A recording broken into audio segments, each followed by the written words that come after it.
Many women do choose to stay in the home, to use their intelligence and leadership in one of the most important jobs in the world, raising children with developed minds, healthy bodies, and strong moral values.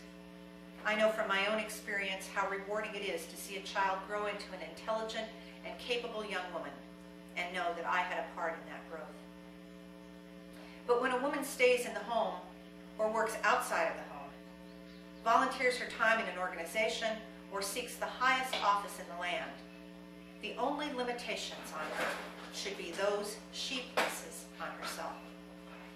While we have come a long way in this country toward improving opportunities for women, there is more work to be done. No one knows this more than those women who have been working for more than so more to build a world in which women's voices are heard with respectful attention, in which women know they will have the opportunity to develop their gifts and contribute to their world in whatever way they see fit. For many of these women, this campaign brought to the surface anger and resentment about the ways women historically have not been taken seriously. It is important to note that anger and resentment is not about Barack Obama.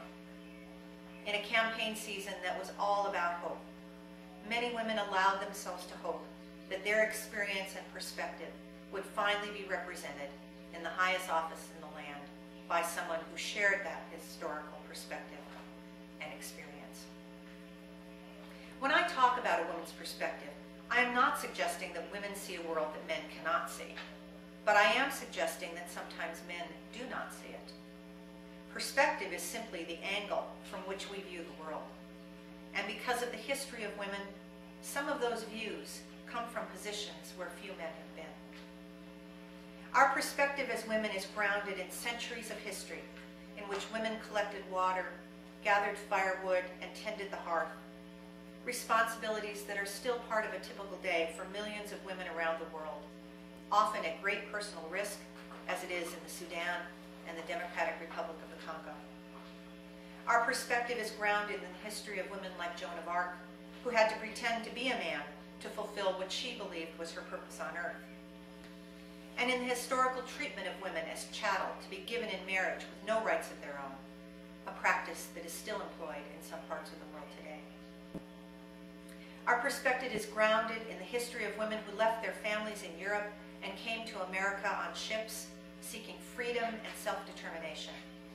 And it is grounded in the history of women who left Africa on slave ships to come to America and be raped and beaten and forced to curtsy to those who abused them. Our perspective is grounded in the history and strength of women who rode west in covered wagons, built sod houses and log cabins, and tried to scratch out a living from the soil. Women saw to it that wherever they landed, there was community. They made sure there were churches and schools, and that the family remembered where they had come from, their traditions and values, customs and beliefs. The way our society treats men and women has changed over time, creating a more level playing field. But the once deeply held beliefs that treated women as property, denied them a voice in government, and ridiculed their attempts at self-determination hang like a shadow over that playing field, creating obstacles that are often more insidious because they are not easily seen, and because many of us would like to deny their existence out of shame. There are those who would argue that women have different leadership qualities than men, that we are more relational and less prone to ego-driven aggression. I will not stereotype women or men in that way. Men and women often have been rewarded or reprimanded differently for developing certain traits, and we all lose when any individual is discouraged from developing qualities that make any one of us a more complete person. As human beings, we all have access to qualities of leadership that I value: compassion, integrity, determination, sound judgment, accountability, and the courage to stand up for our convictions. We are all vulnerable to arrogance, bullying, greed, and other human frailties. But good leaders are willing to admit their faults and mistakes in a quest to be not perfect, but excellent. We are a nation made up of people with a diversity of experiences, and that has informed the ways we see the world. If this entire nation is to feel governed, every person must know that their experiences are not simply taken into consideration by people who think they understand those experiences. We must have a diverse group of people in government who can draw on their own experiences, not simply token representation of this diversity, but a makeup in government that mirrors the diverse population of this country. If we do not succeed this year in seeing the dream of a woman in the White House come to reality, I hope we will put aside the anger and resentment of decades and work to elect someone who knows about other forms of discrimination, marginalization, and those without a voice.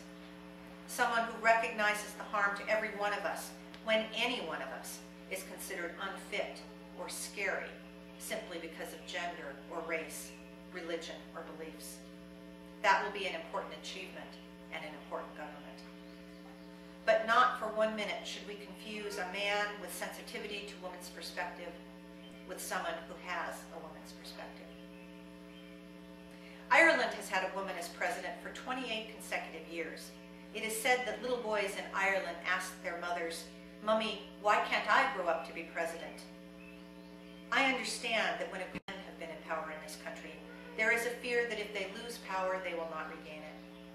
I do not seek a world in which women dominate men and keep them out of power. I do not want little boys to feel the way so many little girls have felt when they looked around and saw that nearly everyone in a position of influence was a man. I do not want power to be something fought over, won, and lost because it is considered a tool to advance individual prestige or narrow agenda. I want power to be something that is shared for the mutual advancement of us all, because it is a tool to be used to serve one another, and particularly to serve the least advantaged among us in order to lift them up. We are facing grave crises in our country and in our world, and we need everyone's intelligence and courage, talents and determination. The challenges we face require the best and the brightest men and women of all races, religions, beliefs, and backgrounds.